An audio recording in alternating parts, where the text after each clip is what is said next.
Assalamualaikum warahmatullahi wabarakatuh. Saya perkenalkan dulu, nama saya adalah Muhammad Rizky. Saya salah satu mahasiswa di Universitas Nahdlatul Ulama, Kalimantan Barat. Nah, kampus ini ada beberapa jurusan yang menyajikan, salah satunya ialah jurusan atau fakultas teknik. Jurusannya ialah sistem informasi. Dan di sini saya diberikan tugas untuk menjelaskan sebuah aplikasi. Nah, ini aplikasinya nih. Aplikasinya adalah SMPP atau yang biasa orang panggil sebagai SEM. SEM. SEM apa SAM? SAM. Biasanya orang panggil SAM, namun saya panggilnya SMPP. Ya, terserah saja mereka mau manggil siapapun.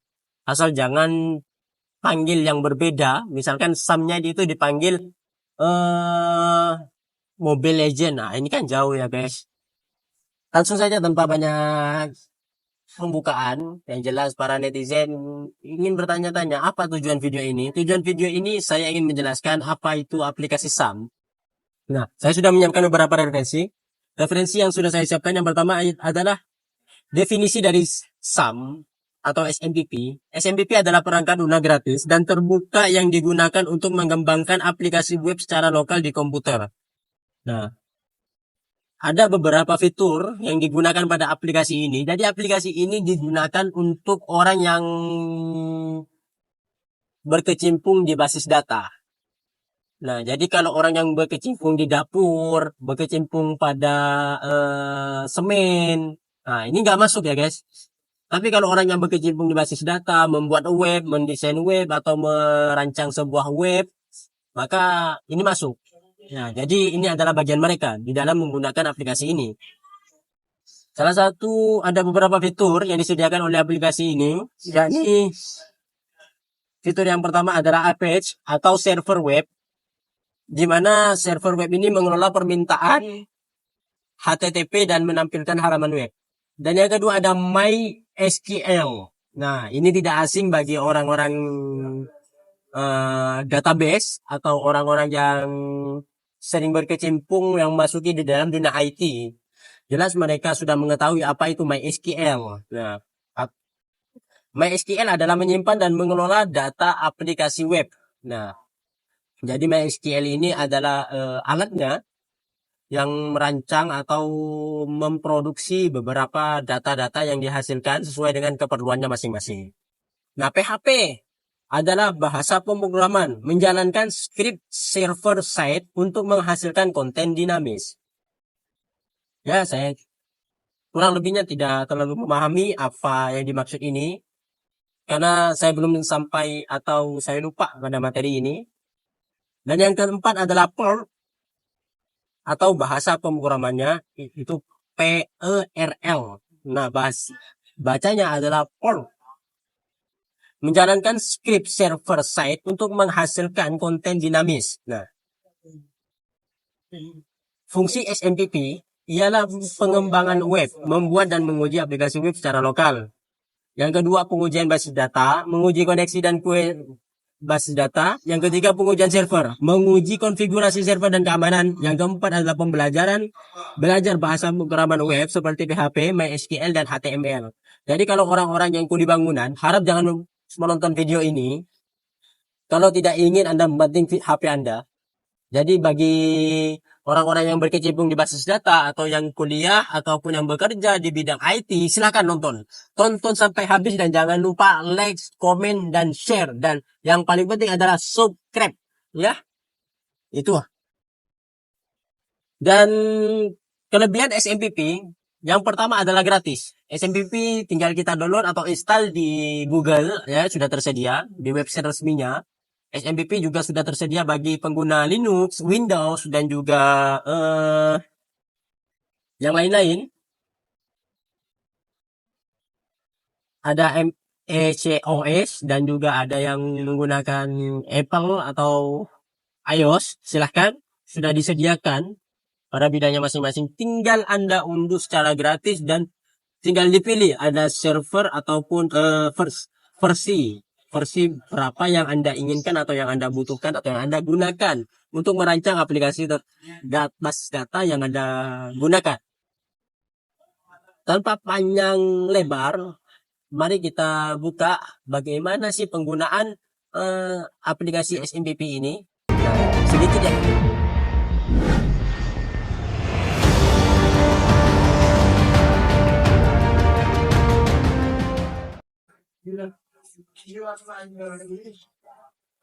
Jadi yang pertama kali ini sebenarnya saya sudah memulai. Nah, di sini ada Apache, MySQL, FileZilla, Mercury, Tomcat. Nah, ketika di awal pertama kali kita buka, sebenarnya mereka masih dalam kondisi start semua. Ini start, ini start, ini start, ini start, dan ini start. Namun sudah saya start duluan yang untuk kedua ini karena yang sering digunakan adalah Apache dan MySQL ini. Sedangkan FileZilla, Mercury, dan Tomcat itu jarang sekali digunakan. Jadi kita mulai dulu. Yang kita gunakan untuk mengelola sebuah data. Salah satu kita buka langsung klik di admin. Setelah klik di admin maka tampilannya akan seperti ini. Ada beberapa tampilan seperti basis data, SQL, status, akun pengguna, ekspor, import, dan lain-lainnya. Nah, untuk memulai, nah ini memulai. Dan di sini sebelum kita memulai, ada beberapa seperti server connection collection yang akan digunakan untuk pembuatan data kita. Dan di sini ada banyak. Silakan kawan-kawan bisa memilih sesuai dengan kebutuhannya masing-masing. Namun dipahami dulu apa semua ini. Dengan saya kalau mau untuk memahami semua, jelas ini membutuhkan waktu yang lama ataupun menjelaskannya butuh waktu minimal 5 jam untuk menyelesaikan pembahasan dalam server connection ini. Dan lalu di bawahnya ada pengaturan tampilan. Di sini ada tema yang kawan-kawan bisa pilih. Tema ini berupa tampilan yang disediakan di sini. Ada Metro, Original, PHOM. Saya ikut yang default aja, PHOM. Lalu di sini ada bahasa.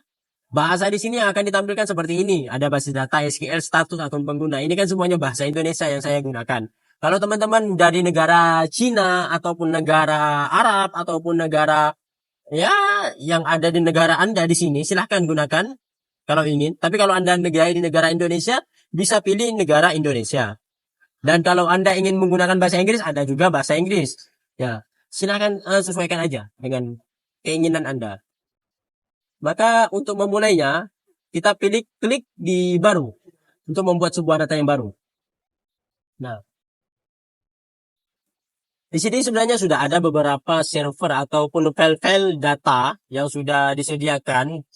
Ini sudah disediakan secara langsung oleh PHP MyAdmin sendiri. Namun karena kita ingin membuat dengan sesuai keinginan kita atau kebutuhan kita, maka yang akan kita buatkan yang pertama ialah di sini. Dibuat basis data.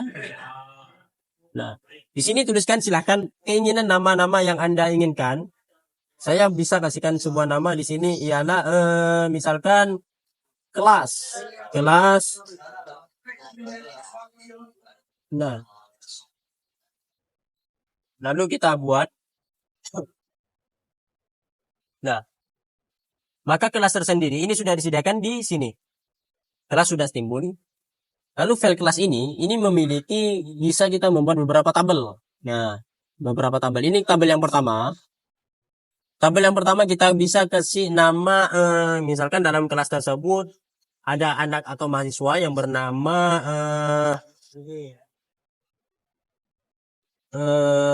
Silva.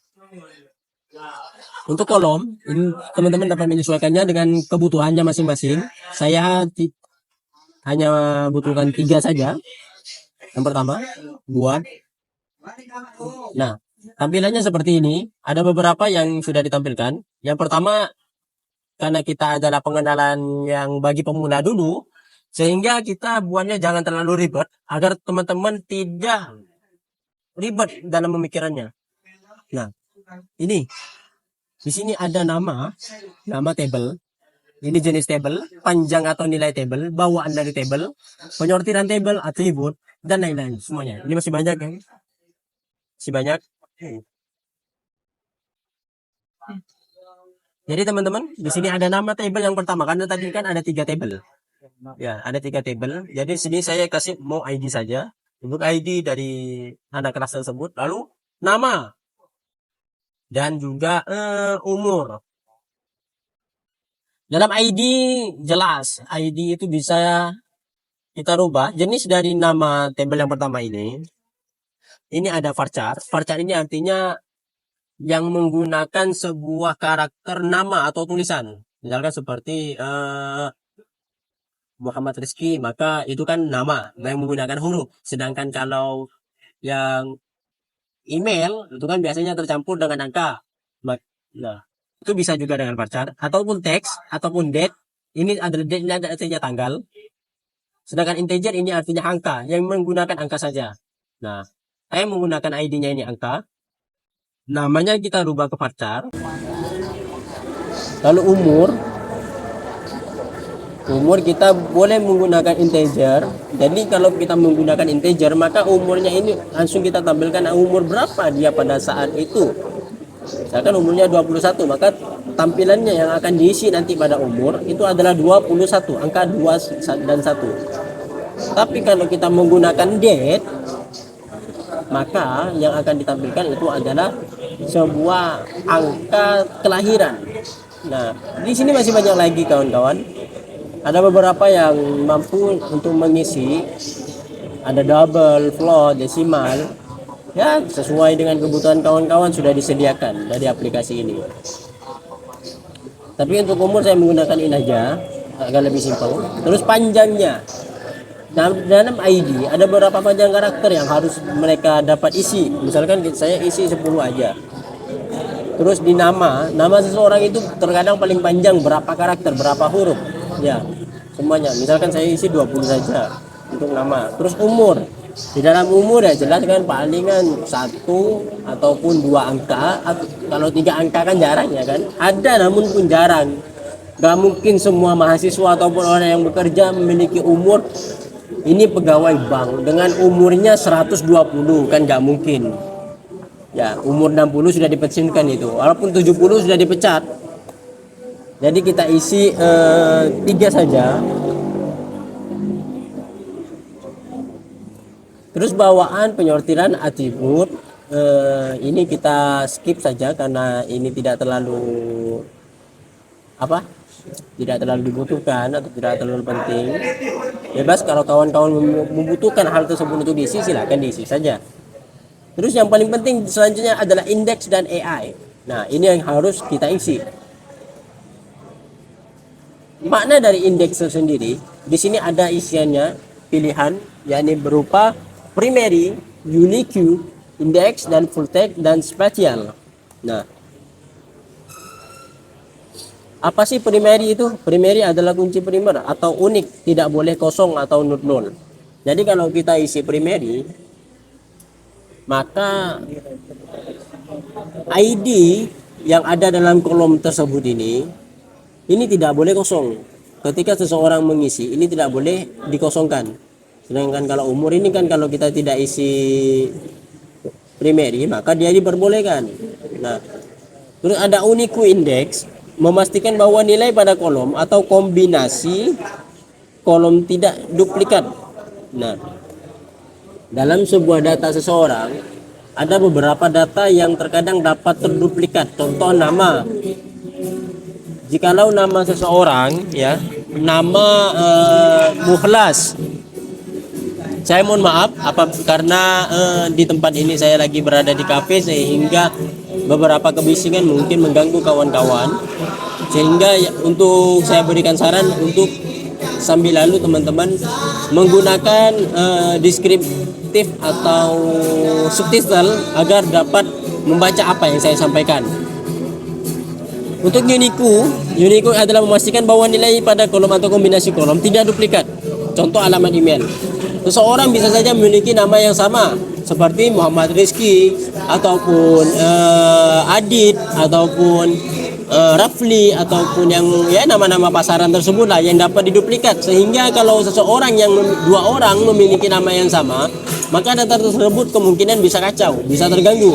Maka cara hal yang seharusnya yang dapat dimudahkan untuk membantu hal tersebut, kita menggunakan unique index ya.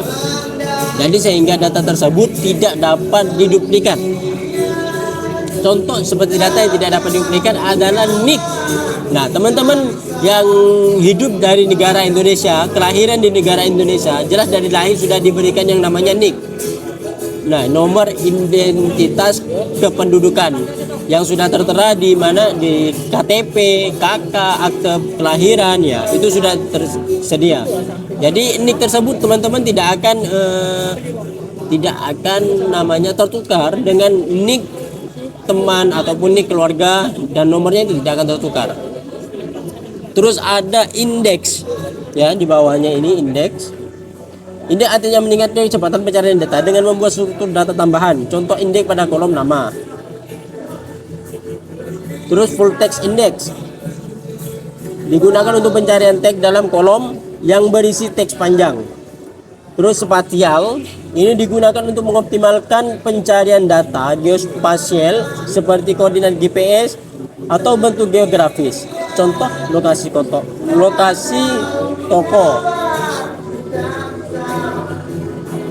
Dan fungsi dan manfaatnya meningkatkan kecepatan query, membantu memastikan integritas data, mengurangi waktu pencarian, meningkatkan efisiensi penggunaan sumber daya, memudahkan pengelolaan database. Jadi kalau ini tidak diisi, data yang sudah kita siapkan atau data yang sudah kita buat, maka ini akan lama ketika kita butuhkan atau kita mencari data tersebut. Kalau kita tidak isi indeks ini kita tidak isi, maka akan lama untuk mendapatkannya. Maka hal yang penting dalam ini, data ini, ID, nama dan umur ini kan hanya dimiliki oleh satu orang ya. Jadi tabel yang satu ini, tabel yang saya beri nama sebagai tabel Silva, ini hanya yang dimiliki oleh Silva saja. Sehingga kalau kita mencari dari Silva tersebut sangat sulit ketika kita tidak mengunci identitas yang dimiliki oleh Silva tersebut. Maka kita pilih dari primary. Kita kirim. Ya, kenapa saya pilih primary? Karena di sini ada ID yang kemungkinan ID ini tidak akan dapat ditiru ataupun disamakan dengan ID temannya dalam sekelasnya ataupun dalam lingkup hal-hal yang lain. Ini tidak akan bisa ditiru karena Silva memiliki ID yang berbeda. Entah ID itu berupa sebuah nomor identitas siswa ataupun identitas mahasiswa. Nah, ini tidak akan sama. Sedangkan kalau nama dan umur, seseorang bisa saja memiliki umur yang sama dengan juga nama yang sama. Dan ketika primary ini sudah diklik, maka kita klik AI. Satu ya kan, ini kan yang dipilih kan. Primary itu satu ya kan.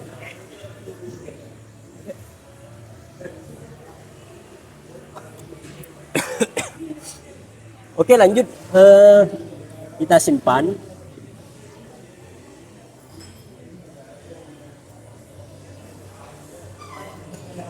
Nah, di sini di kelas, nah, di sini sudah ada nih, nah, satu tabel yang sudah disediakan dalam kelas ini. Jadi berupa Silva. Nah, maka dalam kelas tersebut kan memerlukan tidak hanya Silva saja, ada juga teman-teman yang lain yang kita dapat isi.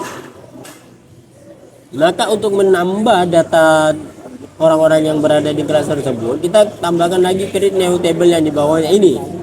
Nah, kita tambahkan satu table lagi yang bernama misalkan Dian.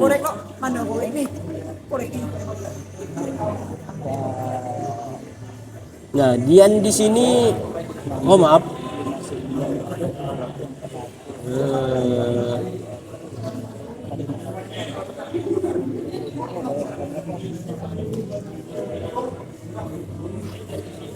saya buat lagi. Nah, sebelumnya tadi saya kan sudah masuk nih, udah create new table, sudah buat, namun karena saya belum nge-save table yang tadi, yang bernama Dian tadi, sehingga tabel tersebut tidak ada. Tabel tersebut tidak tersedia, tidak tersimpan. Jadi teman-teman ketika sudah membuat sebuah tabel ataupun sudah membuat data dari tabel yang di dalam database kelas ini ataupun yang dimiliki oleh teman-teman, teman-teman wajib menyimpannya setelah selesai membuat, sehingga apa, data yang tabel atau yang teman-teman buat itu tidak hilang.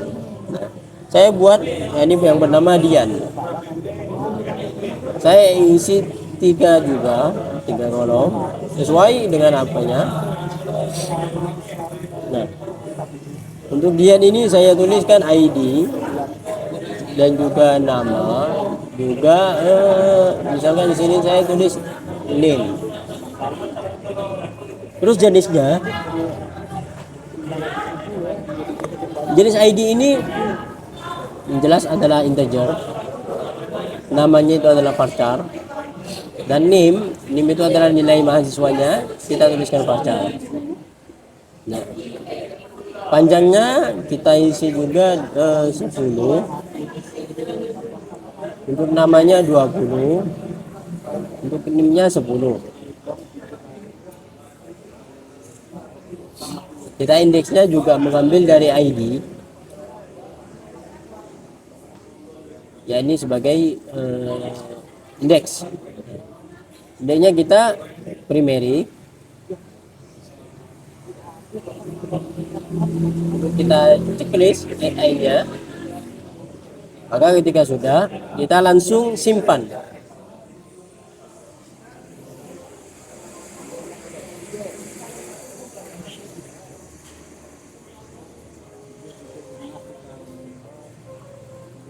Maaf, ada kesalahan.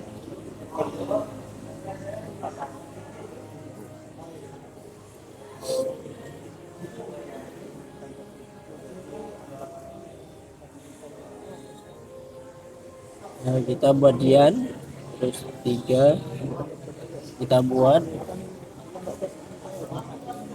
ID dengan nama dengan name. Ininya varchar, name-nya ini ya jelas varchar karena ada gabungan antara angka dan juga huruf. Kita ambil primary, ini kirim, klik, terus simpan. Oh ya, maaf, ada nilai tabel yang belum saya isi. Nilai tabelnya untuk ID ini 10, terus namanya ini 20, terus name-nya ini 10. Lalu kita simpan. Oke, prosesnya sudah selesai. Di dalam sebuah database di dalam kelas itu ada 2 tabel yang sudah kita buat, yakni ada Dian dan juga ada Silva. Ya, ada Dian, ada Silva. Untuk mengeditnya, kita juga masih bisa menambahkan create new table ini untuk menambahkan tabel yang kita butuhkan lagi. Ya, ataupun mengeditnya bisa kita juga tinggal klik di sininya. Kalau untuk mengedit, misalkan Dian, nah, saya ingin mengedit.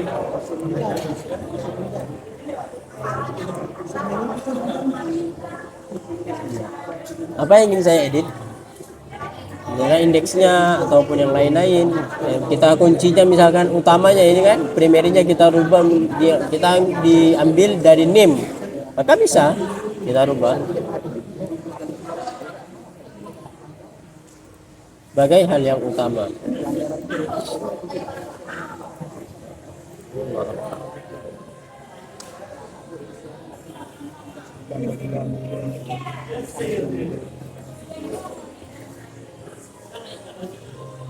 Kita bisa mengubahnya, namun saya belum mengetahui di mana letak untuk dapat mengubahnya. Kita lanjut saja ketika sudah membuat tabel tersebut. Ya, ada beberapa tabel ini. Kalau teman-teman ingin menambahkan, silakan tambah lagi. Tapi kalau teman-teman misalkan oh ini tabel yang tidak diperlukan, misalkan dari Silva, maka teman-teman dapat menghapusnya ataupun mengkosongkan tabel tersebut. Nah ini tinggal dipilih, diklik, lalu dihapus. Ya, silahkan. Ketika kita sudah selesai dengan tabel yang sudah kita butuhkan, maka kita langsung pergi ke designer ini. Nah, disinilah kita untuk memberikan sebuah relationship untuk kedua tabel tersebut. Nah, tujuan dari relationship tersebut, nah, kita tanya AI dulu.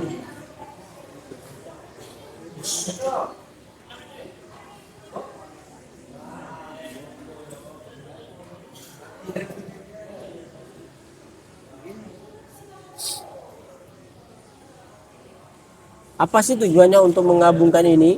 Nah, di sini ada Silva dan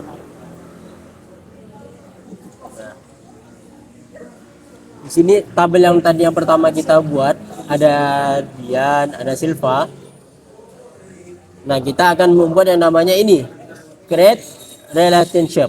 Nah, tujuannya adalah menghubungkan tabel-tabel yang terkait untuk memudahkan pengaksesan dan pengolahan data, meningkatkan integritas data dengan memastikan konsistensi dan validitas data, mengurangi redundansi data dengan meminimalkan duplikasi data. Manfaatnya memudahkan penggunaan join untuk menggabungkan data dari tabel yang berbeda, meningkatkan kecepatan query dengan mengurangi kompleksitas pengolahan data, memperbaiki keamanan data dengan membatasi akses ke data sensitif, membantu dalam pembuatan laporan dan analisis data. Nah, langsung kita buat create relationship. Ingat, teman-teman yang mengunci tadi, ya, kunci utama dalam data tersebut itulah yang kita tekan. Nah, di sini saya integrate, maka saya pilih ini. Nah, di sini ada beberapa pilihan, cascade, ada set null, no action, dan restrict. Kita pilih cascade yang bertujuan untuk ketika suatu saat nanti teman-teman ingin mendelete ataupun mengupdate dari data yang teman-teman sudah buat.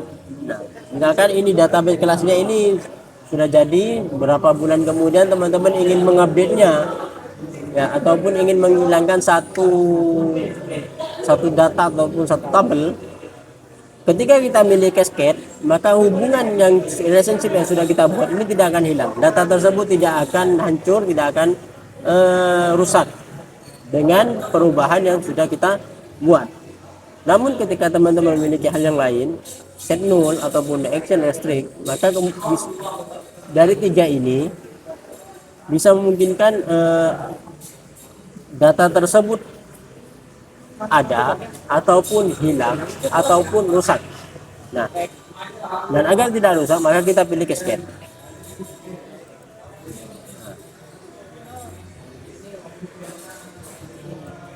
Oke. Nah, relationship-nya sudah terbuat.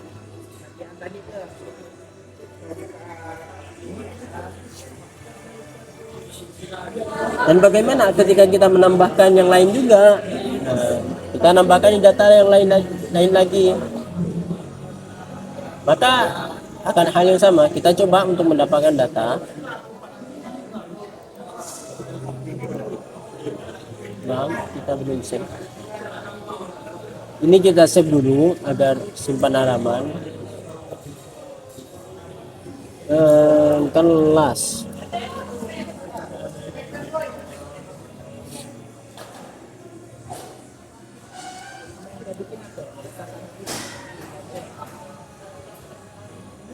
Kirim.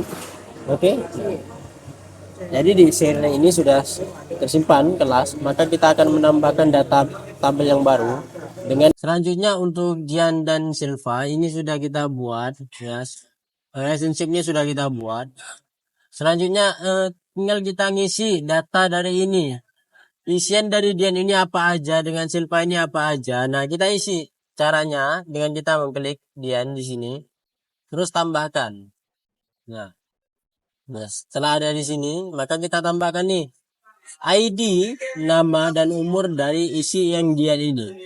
Nah, kita isi dengan ID-nya bahwa misalkan ID-nya ini sudah ada ya, 127456778, dan namanya adalah Dian Sanba dengan umur 2. Umurnya harus diketik karena menggunakan varchar. 9.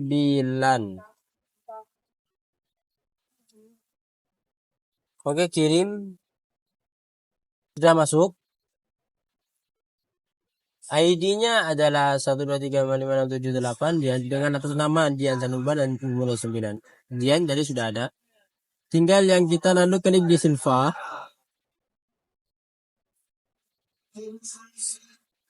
Di Silva kita tambahkan juga ID-nya. Misalkan ID, nah, ini harus yang terhubung. Nah, jadi di dalam sebuah database ini sebenarnya mereka dari tabel satu ke tabel yang lain itu terhubung. Nah, jadi kita isi yang di Dian Sanuba ID-nya. Lalu kita tambahkan namanya misalkan Santo dengan pacarnya 8 NIM-nya. Kita kirim. Sudah. Oke, kita kembali lagi ke kok ini, maaf saya tadi ada perubahan sedikit. Jadi database saya rubah menjadi Kopong. Lalu kita masuk ke dalam desainernya. Nah, lihat di sini sudah terisi. Di sini Dian dengan Silva ini sudah terisi, namun tidak bisa kita buka. Apa saja isiannya kita tidak bisa buka. Cara membukanya dan mengetahui isiannya dari sesi yang ada, tinggal kita buka dengan klik Dian.